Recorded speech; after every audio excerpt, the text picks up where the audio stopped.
Pada asal pangan jagung. Om Swastiastu. Siang anak ya.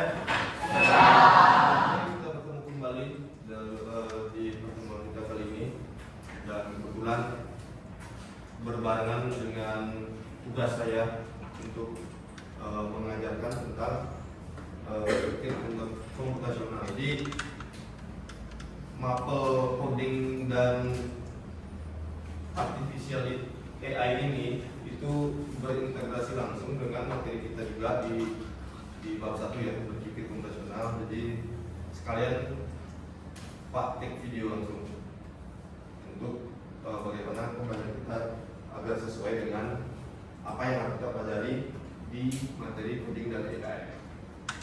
Ya. Jadi materi kali ini yaitu mengidentifikasi, menghitung, menyusun dan menyajikan data dengan pendekatan berpikir komputasional. Ya. Nah, adapun tujuan pembelajaran kali ini, pertama, kalian itu dituntut untuk bisa mengidentifikasi, menghitung, menyusun dan menyajikan data dengan pendekatan berpikir komputasional. Kemudian tujuan pembelajarannya, kalian dapat mengidentifikasi, menghitung, menyusun, dan menyajikan data dengan pendekatan berpikir komputasional. Nah, sebelum kita masuk ke materi ini, ada satu pertanyaan yang mendasar nih. Ngapain sih kita belajar? Ngapain sih kita harus tahu berpikir komputasional itu? Mengapa berpikir komputasional itu penting? Nah, ada yang tahu kira-kira? Coba. Agar bisa menyelesaikan masalah secara logis. Ada lagi? Ada jawaban yang lain? Mengapa berpikir komputasional itu penting? Ada? Sama dengan itu? Sama dengan temannya? Agar bisa menyelesaikan masalah secara logis ya? Nah, pernah dengar pernyataan ini nggak sebelum kita belajar yang ini? Pernah dengar ini nggak? Ada statement yang paling random sedunia, di mana itu jauh banget dari kata logis dia. Pernyataan seperti ini, semua cowok sama aja. Apanya yang sama? Nama kamu siapa? Apakah Arya mirip dengan Jungkook? Katanya semua cowok sama aja, mirip nggak? Apakah Satya itu kayak Elon Musk? Katanya semua cowok sama aja. Apakah itu maksudnya? Jadi bisa kita pastikan ya, pernyataan seperti ini itu jauh banget dari kata logis. Berarti ini pernyataan apa ini? Pernyataan random ya, yang mungkin munculnya itu bukan di ranah logis tapi ranah perasaan. Karena perasaan dan logis itu sangat jauh berbeda. Oke, kita lanjut. Nah, jadi berpikir komputasional itu sebenarnya sebuah metode dengan 4 metode yang ada di dalamnya, ya. Yang pertama ada metode dekomposisi, pengenalan pola, abstraksi, dan algoritma. Jadi setiap masalah itu kita selesaikan dengan 4 metode ini. Jadi apa itu dekomposisi? Yaitu proses pemecahan masalah menjadi sub-sub bagian, menjadi yang lebih kecil lebih. Jadi masalahnya gede ya, kita pecah-pecah biar bisa kita identifikasi satu persatu. Jadi nggak langsung kena masalah yang besar, kita pecah. Kemudian pengenalan pola itu sejenis pengelompokan data. Dikelompokkan data, nanti Pak tampilkan tabel biar nanti kalian lebih paham tentang keempat metode ini. Kemudian yang ketiga itu ada abstraksi, menyederhanakan informasi. Menyederhanakan informasi itu maksudnya Kadang kan ada suatu teks bacaan yang panjang banget ya kan. Pernah nggak ketemu inti dari berita ini? Dari penjelasan yang panjang lebar itu intinya apa? Nice. Abstraksi seperti itu.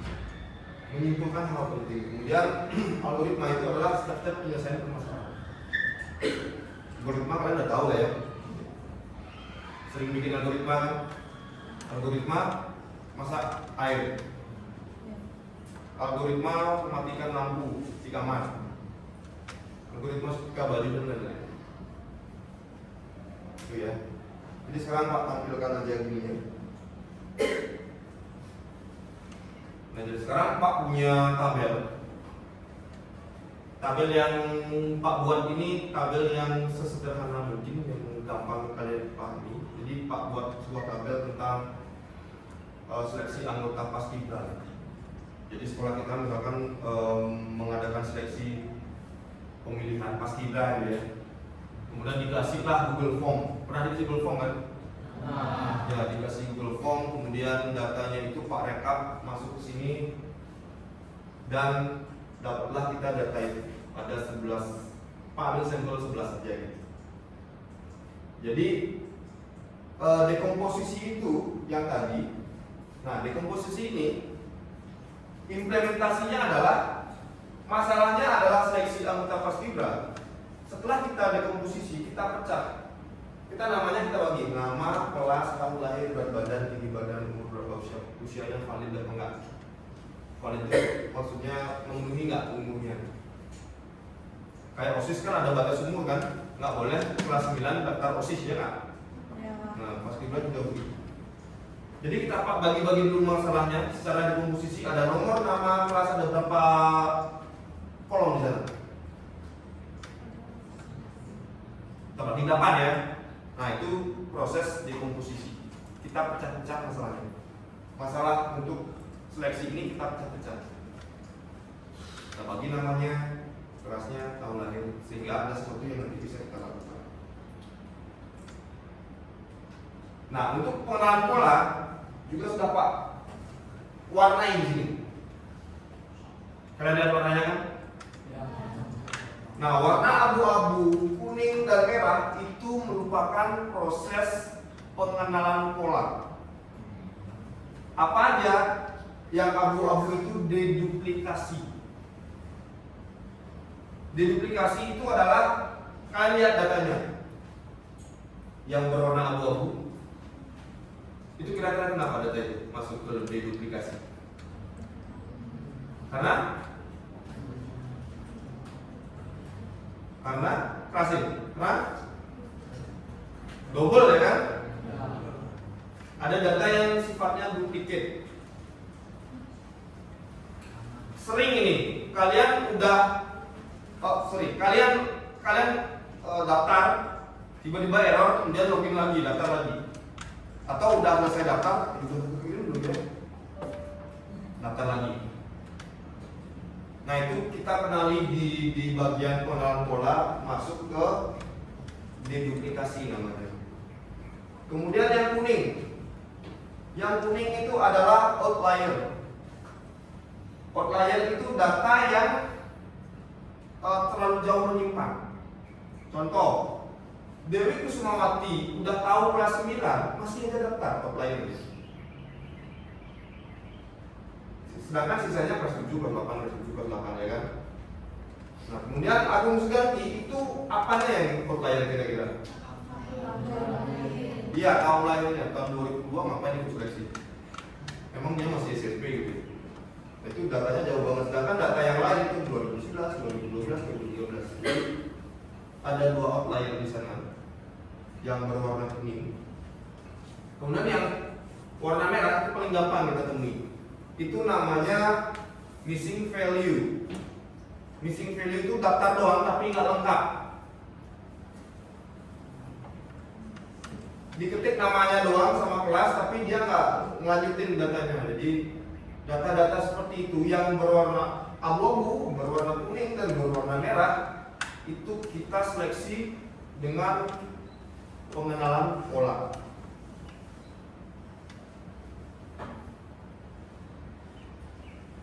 Jadi kita seleksi dengan pengenalan pola. Selanjutnya, nah ini dekomposisi udah, pengenalan pola sudah. Nah abstraksi itu apa? Kan mencari informasi yang apa tadi? Yang penting. Baru kita abstraksi. Kita cari dulu umurnya, untuk seleksinya apakah masuk umurnya. Umur ini kita bisa cari dari tahun lahir. Tahun sekarang dikurangi tahun lahirnya, maka ketemu umurnya. Kita abstraksi di sini, tulis semua umurnya. Nanti Pak kasih kalian ke KPD, kalian kerjakan berapa umurnya, kemudian kita tentukan usianya valid nggak untuk mengikuti seleksi. Jadi sekali saya kasih kalian ke KPD atau lembar kerja, semua step-step dekomposisi bisa kita langsung kerjakan dan praktekkan langsung. Paham ya? Oke, sekarang Pak share dulu.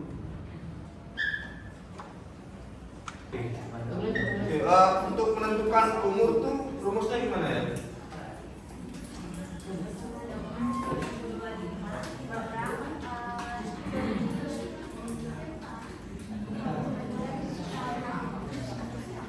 Dikurangi tahun lahir.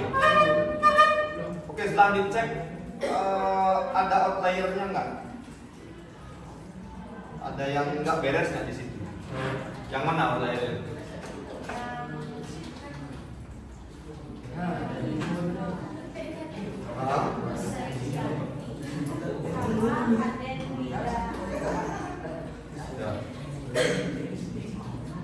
Yang lain gimana? Sudah selesai? Udah semua ya? Sebelum?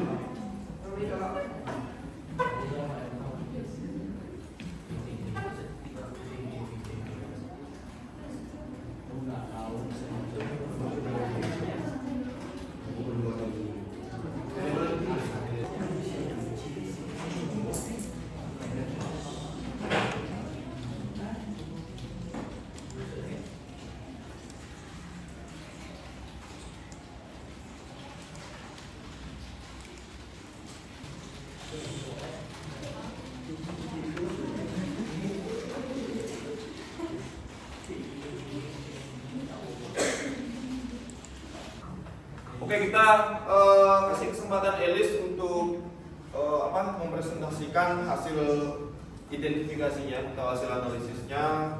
Untuk itu saya serahkan ke Elis untuk menyampaikan apa yang telah dia buat. Setelah analisis yang saya temukan, apa yang sudah saya analisis, yaitu ada satu deduplikasi dan ada outlier, itu ada dua, yaitu di kelas 9 dan di 2002. Dan yang ketiga, saya menemukan missing value. Itu dikarenakan kolom tersebut diisi kosong, tidak diisi. Lalu ini sudah saya cek semuanya, yaitu valid hasilnya. Jadi sekian dari saya. Oke, tepuk tangan untuk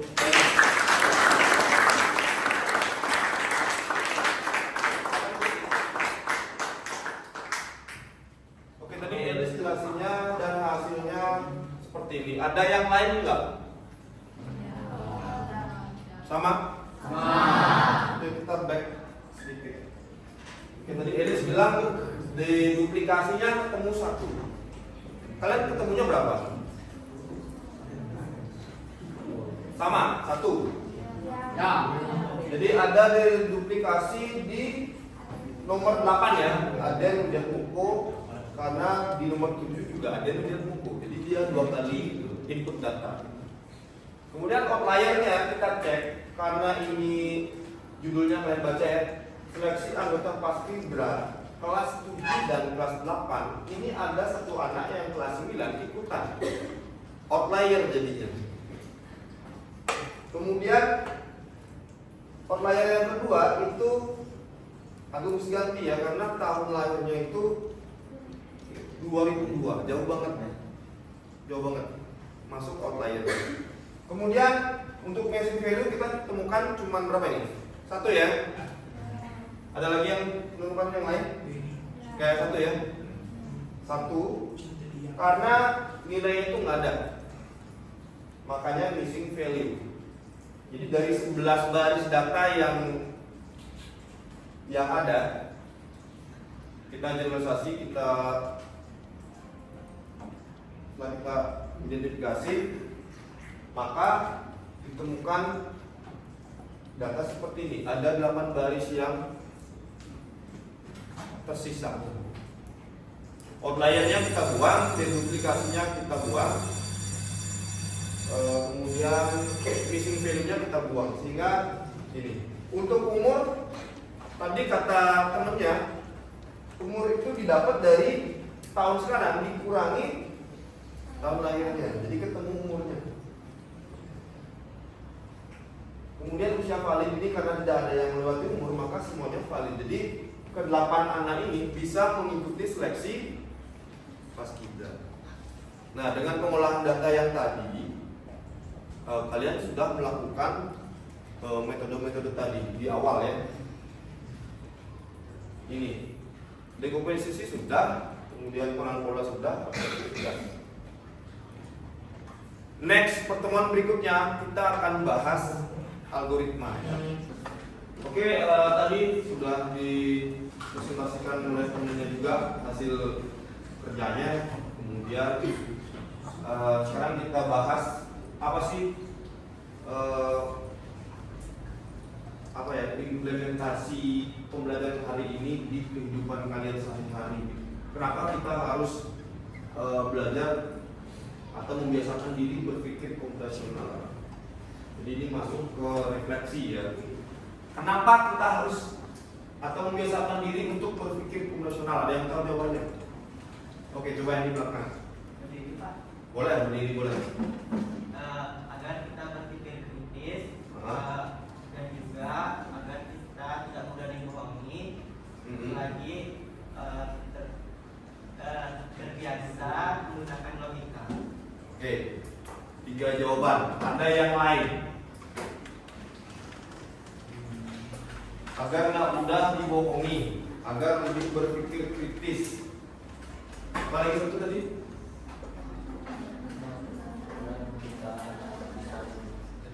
Ya, jadi maksudnya gini. Pernah dengar hoax nggak? Kadang kan sering juga orang itu terkena hoax, berita palsu, sehingga terjadi perdebatan di kalangan netizen. Nah, sebenarnya kalau di negara yang sudah terbiasa dengan berpikir, tingkat berpikir kritisnya itu tinggi gitu ya. Jadi mereka itu lebih gampang mencerna suatu informasi. Oh, ini benar nggak? Identifikasi dulu lah informasi itu. Kemudian yang kedua, katanya biar nggak mudah dibohongi. Penipuan juga dasarnya karena kita kurang berpikir kritis. Salah satu di kehidupan nyata ya, manfaatnya gitu ya. Jadi kalian terbiasa berpikir kritis, otomatis ada penipuan, kalian mikir dulu, ini beneran nggak ya? Ini beneran nggak saya terima hadiah? Ini ada WA masuk, beneran nggak? Dari pihak mana? Nah, jadi kurang lebih seperti itu. Jadi ada data, kalian bisa identifikasi datanya sehingga dapat menyimpulkan atau memberikan informasi yang valid. Kita filter pakai dekomposisi, kemudian pengenalan pola dan abstraksi. Nah, untuk pertemuan kita selanjutnya kita akan membahas tentang algoritma. Yang ke depan kita akan bahas tentang algoritma. Sebelum Pak Hairi, ada pertanyaan nggak tentang materi kita hari ini? Ya. Oke, karena tadi sudah Pak dengar bel juga ya. Jadi kita akhiri pertemuan kita hari ini. Karena tadi awal pertemuan kita salam bukan, sekarang silakan untuk kelas itu pertemuan ini. Pada asana.